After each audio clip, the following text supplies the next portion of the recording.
Hi, I'm Matt from HockeyReviews.ca. So this is the Vaughn V10.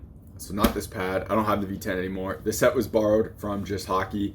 It was a demo set, so I got to use it, do the review, which will be coming shortly.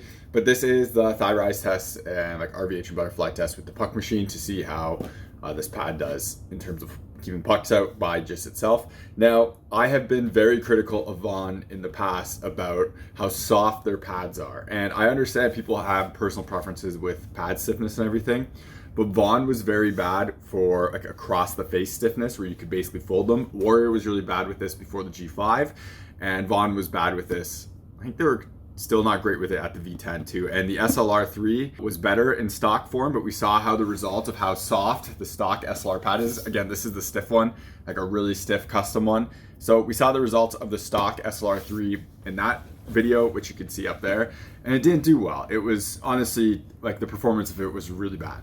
And that's to be expected when you have a very soft pad. I've been critical about pads, specifically in the pros as well, because goalies simply have been using these pads, and yes, there's specific specs.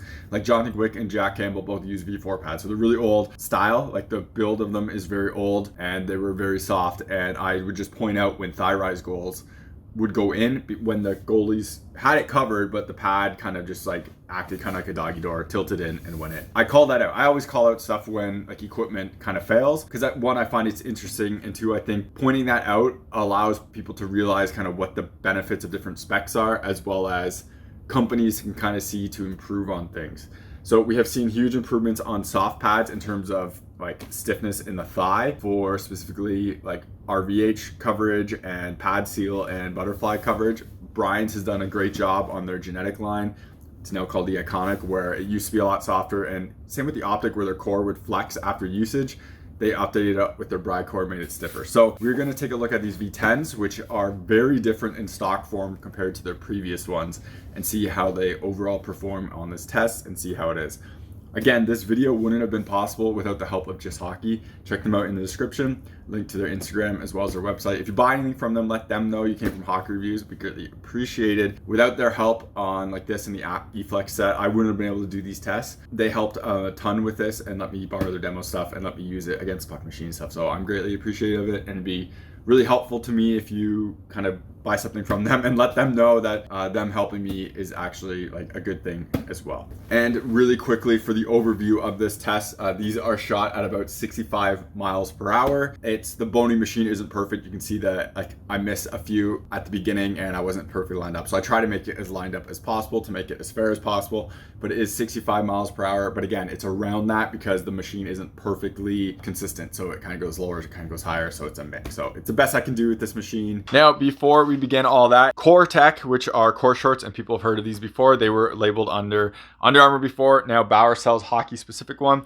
but Core themselves sell their own line of pants and supportive clothing and apparel. Basically, this stuff helps you with growing strains, growing pulls, and helps keep your hips tight and everything like that. And speaking of injuries, I kind of pulled a growing playing in the playoffs a few months ago and have had to keep using these Core Tech shorts to make sure my growing doesn't get worse. When I don't wear them, I can feel it and it hurts kind of to walk the next day. With these, keeps everything nice and tight and keeps everything from stretching out too far and getting injured. So these have been a huge savior for me. Check out the link in the description to their website and use my coupon code that's in there to get a discount, and I'll put it on the screen here. It helps support myself and the channel so I can make content and doing real reviews, but also you get a solid product that I use all the time and basically am needed in order to keep my growing from falling apart. Otherwise, if you want to support the channel without buying anything, check out the links in the description to Patreon and buy me a coffee. Everything through those links always comes back into the channel so I can keep making more content and doing more reviews.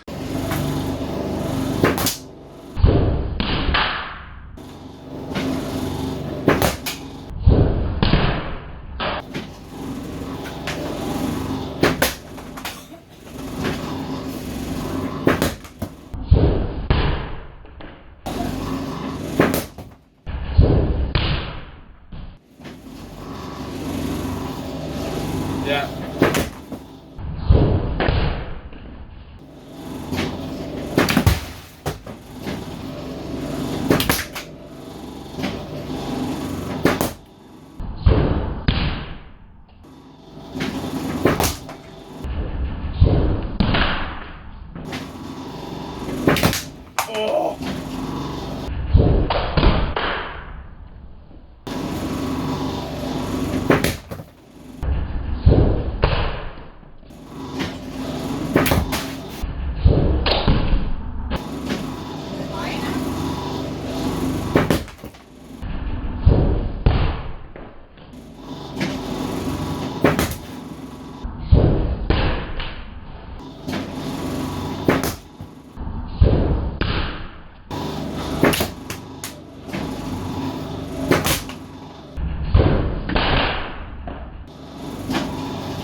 Wait.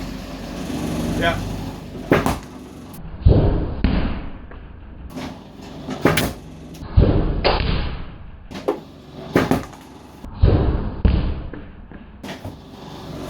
Yeah.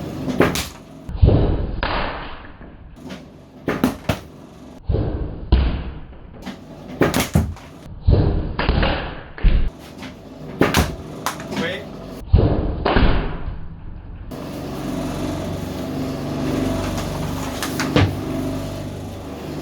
Yeah.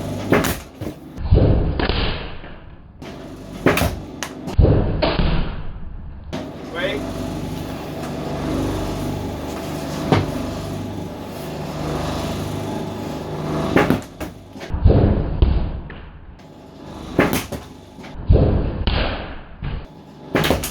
Okay.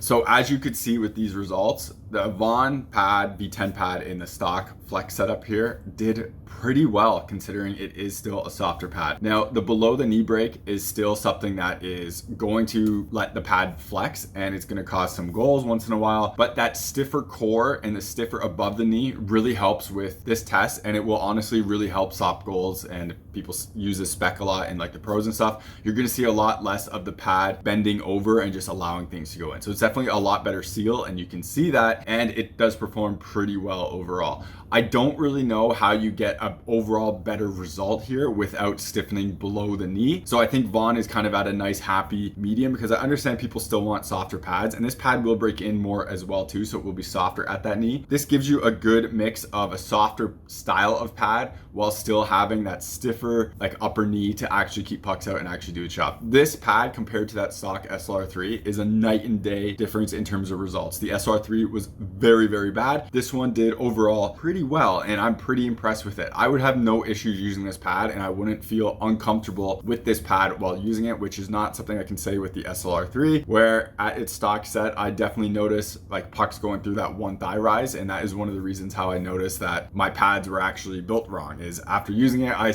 watched a puck flex the thigh completely when I was in butterfly. And for these pads, again, it did a pretty good job, and yes, some are going between them, but I have to say when I did the butterfly test, I wasn't close enough with the tips on the thigh rise. It was a bit of a mistake on me on some of these tests. Unfortunately, I don't have the pad, so I can't redo the test, but that is just when you're trying to line everything up and trying to get it a right shot, and as well as filming it with the GoPro, sometimes you miss some things, so I kind of had to make an adjustment. But once I made that adjustment, they definitely did a better job at keeping the 5-hole completely covered and closed, because when there is that gap, it does really lead to pucks kind of going in. There's not much the pad can do with that when the pad isn't there to begin with. But again, like I said, Vaughn has made some solid improvements on this pad, and I understand this is the softer line of pads, but we've seen that with True, we've seen that with Vaughn, we've seen that with Brian's, where they kind of realize that you have to go a bit stiffer to actually work at the thigh rise. If it is too soft, and especially that this is only 65 miles an hour, I can shoot 65 miles per hour, no problem. Once you get into the pros and the higher leagues, this is going to cause goals, and I've pointed out that it's caused goals. So them going stiffer in this regard is a great thing, and I'm really glad they're listening to feedback in regards to that, even though I know this feedback and some of the posts I have rubbed people the wrong way. If I don't do that, you will never see improvements like this. Also, I'm not saying Vaughn made this change because of me. I'm just saying that without critical feedback, people kind of keep things status quo. Having critical comments and feedback and saying how you can change things to be the better and pointing it out when things don't work out right means people do make changes. So I'm happy to see improvements on these pads, especially in their stock form. Yes, you can still get them softer if you want and to go that custom route, but I think this is a pretty nice kind of middle ground for what these are, and I'm very impressed with these results for this still softer pad on the market. You're watching HockeyReviews.ca.